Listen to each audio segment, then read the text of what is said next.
Good morning, everyone. I want to share a story with you that someone once shared with me, and I really feel like it helped me a lot. Basically, it's a lot about loving yourself because the first step to self mastery in the series I'm starting is self love. And yeah, I hope you enjoy this. The story is called The Raven and the Monk.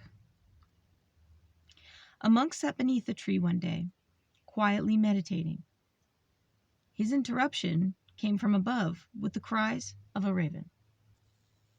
He looked up and he asked the bird, weeping his eyes out, "Little friend, why do you cry?"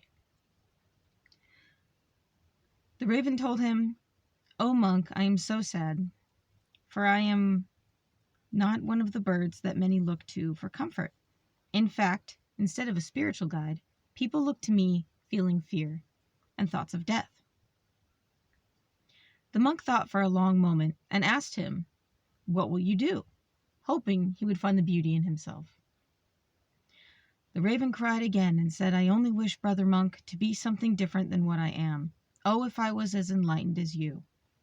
Could you pray for me that I be something different than what I am?"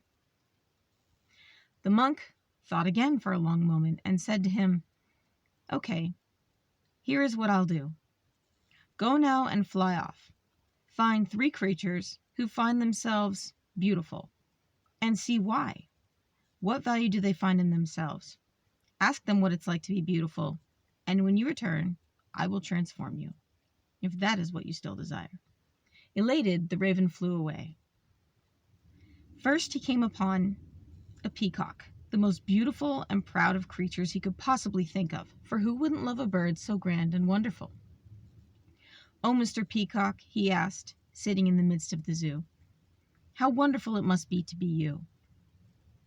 What can I do to be more like you?" The peacock burst into tears even greater than that of the raven, and he said, "Oh, brother raven, I am sad. For as beautiful as I am, and as proud as I am, I have no freedom. I wander about this enclosure, and people gawk at me daily. I have no privacy. It is terrible to be beautiful. I would rather be ugly. I cannot even fly as high or as wonderfully as you. Go now and leave me." The raven was puzzled, absolutely flabbergasted that such a proud and beautiful animal could find shame in who he was. So he flew away. He went on to the next bird he could think of. One so beautiful and one so wonderful, one in the open, free sky. "The flamingo," he said. "He stands tall. He is not closed in the zoo. I will go ask him." So he goes to the flamingo, and the flamingo says, tucked up on one leg, his bright pink feathers against the striking sky, "Oh, brother flamingo, brother flamingo," the raven asked, "how wonderful it must be to have such bright color upon you, to sit undisturbed amongst the water, able to be who you are and eat all the wonderful fish that you desire." The raven smiled and awaited the flamingo's answer. And the flamingo, too, burst into tears. "Oh, brother raven, it is terrible. I stand here alone all day, beautiful and pink and wonderful, but I am constantly the prey of others. I can fly, yes, but not very high, and even then the gators leap out amongst the mangroves to grab me. I am sad. It is terrible to be so bright and beautiful." Again the raven was puzzled, so he flew to the next most bright bird he could think of, one he'd seen in the humans' world, sitting in the shop window where the pets are bought. "This bird interacts with humans. They must love him so, and he too is colorful."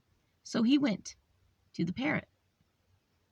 He asked him, "Brother parrot, what is it like to be the friend of humans? You are pretty, and yes, you are caged, but what is it like to be friendly and talk with them every day, so much that they do not fear you, they invite you into their very household?" The parrot burst into tears. "Oh, brother raven, I am caged, and of that much I could be sad alone. But I have no words of my own. People utter phrases at me and expect me to voice back what is theirs, their opinions, their thoughts, their feelings. I will never fly free, and I will never even speak for myself within this gilded cage." The raven again was floored. His flight back to the monk seemed longer and sadder than the one when he'd first set out. And as he settled upon the tree, the monk was waiting for him. "Well," the brother monk asked him, "what have you found?" The raven thought of the words of the three he had met: the peacock, the flamingo, and the parrot. Of the three, he found all to be beautiful, but none happy with who they were.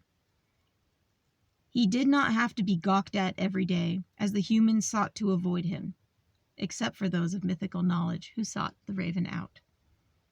He thought of the flamingo and the gators that grabbed at him. "No gator could reach me," he thought. And then he thought of the parrot stuck in the gilded cage, with no words of his own. He looked down at the monk and said, "Brother monk, I am happy to be who I am.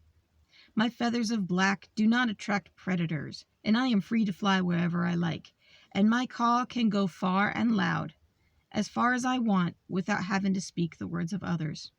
I am proud of who I am. Thank you, brother monk. Thank you for this lesson." I share this message with you guys today just so you know that you may not shine as brightly and beautifully as others. You may not feel as proud of yourself as others do. And you may feel like you're mimicking other people every day. But you know something? Those are all faults that society puts on us. Better to be like the raven. Better to be the outcast. Better to find beauty in yourself, freedom in who you are, and speak your own words. Have a great day.